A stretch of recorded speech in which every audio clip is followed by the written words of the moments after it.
Bonjour, c'est Josiane Joyce. Nous sommes le 15 avril et puis j'ai fait, bien sûr, j'ai regardé un peu ce qui allait arriver.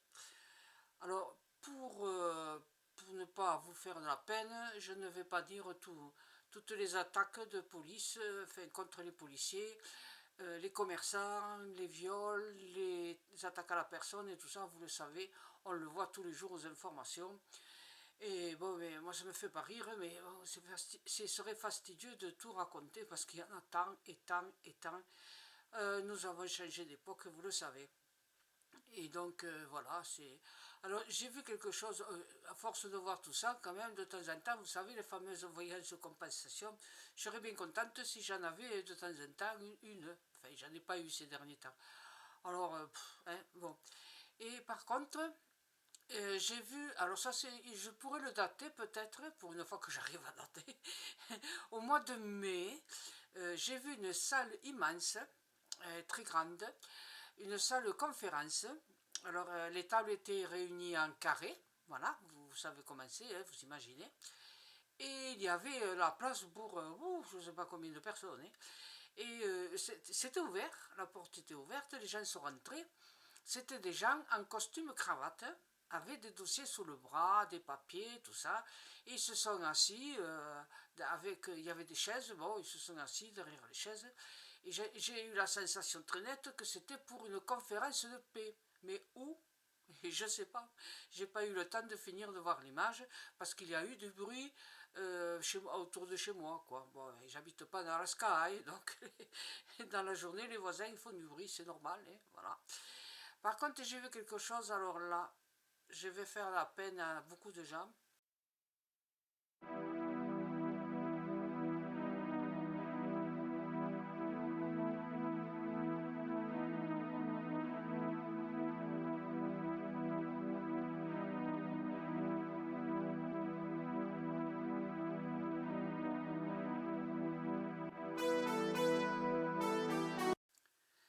Maintenant, ce que je vais vous dire, ben, c'est plutôt triste, triste à mourir finalement. Euh, alors, vous savez que nous avons l'écrivain qui est prisonnier dans un certain pays dictatorial. Et bon, il le savait, il s'en doutait. Un jour ou l'autre, ça pouvait mal finir. Parce que bon, il faut pas, c'est pas la peine de dire, comme certains abrutis, que c'est les bien cherché. Non, non, non. Quand on vient d'un certain pays, eh ben, on l'aime encore, malgré tout ce qu'ils vous font, tout ce qui se passe et tout ça. Bon, il aime encore plus la France. Et la France lui rend mal, hein, parce qu'il aurait dû revenir depuis longtemps. Si Chéri Bibi avait été assez ferme, s'il ne se passait pas son temps à s'aplatir devant ces gens-là, à force de se coller par terre, de s'aplatir, il finira par rester scotché au carrelage, c'est ce que je dis moi. Hein. Lui et toute sa clique là du gouvernement et toute la gauchiasse, vous en doutez. Je ne peux pas supporter ces gens-là, parce ils nous disent de faire le contraire de ce qui est fait, qui doit être fait pour que la France aille mieux. Ils n'aiment pas la France, c'est normal. Les anti-France, il y en a un maximum en France. Et je me demande comment certains ont pu mettre un bulletin dans la lune pour que ces gens-là soient portés au gouvernement.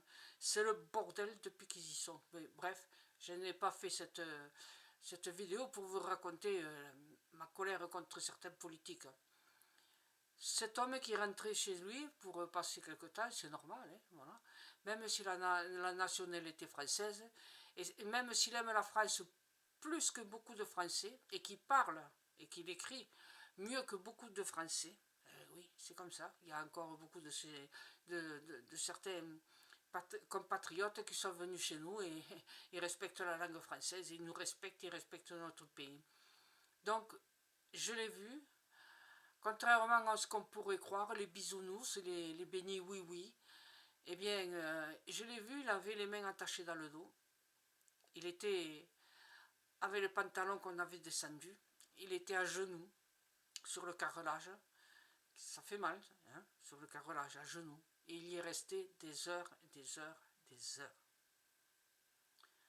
Quelle tristesse cette vision. Ensuite, j'ai vu qu'il était enfermé dans une espèce d'endroit infâme, hein, vous savez, sale, c'est une ordure de bâtiment. Vous le savez comment ils sont, ces gens-là. Vous leur donnez des choses toutes neuves et au bout de quelques temps, c'est devenu... même les éboueurs ne veulent même plus lui passer, hein, pour vous dire. Et donc, on lui donnait à manger, mais le minimum, et c'était jeté par terre. Hein. Il fallait qu'il se débrouille pour attraper les par terre. Hein, et... Vous imaginez un peu? Vous imaginez? Ensuite, bien sûr, ben, comme il était dénutri et déshydraté, il est tombé malade, et comme il a un certain âge, il a 1 an seulement de moins que moi. Hein, vous vous rendez compte? 1 an seulement de moins que moi.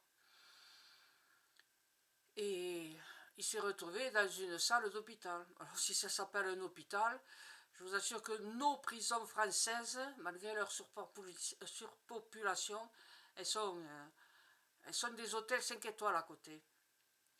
C'était une chambre, enfin une pièce étroite, pleine d'ordures, de saleté par terre écrasée. Les murs, alors, sointants, je ne sais pas si c'était l'humidité, la peinture n'existait plus, et c'était couleur ouais, affreux, quoi. C'était un blanc qui était tellement sale qu'il était gris, devenu gris. On lui a collé une espèce de chemise sur le dos qui devait être propre à une époque, hein, mais alors il y a des années, croyez-moi, qui devait être blanche, mais il y a des années et des années. Et donc, c'était une chambre d'hôpital. Et je l'ai reconnue, enfin, cette pièce étroite et haute, avec un tout petit finestrou. Vous avez déjà vu l'hôpital, vous y avez été? Vous avez des grandes fenêtres pour prendre de l'air et tout, avec un store qu'on descend et qu'on remonte. Vous avez vu? Il y a une chaise et tout, voilà, à côté. Ce sont des lumières à côté, des lumières. Et donc, voilà, il était là. Et j'ai reconnu que c'était une salle d'hôpital parce qu'il y avait un porte. Comment on appelle ça? Pour porter les perfusions. Voilà, un porte-perfusion. C'était que de l'eau. Il était tellement déshydraté que pour soigner son cancer, on lui a mis un peu d'eau parce que de temps en temps, il fallait le réhydrater. Voilà. Alors, je vous dis pas.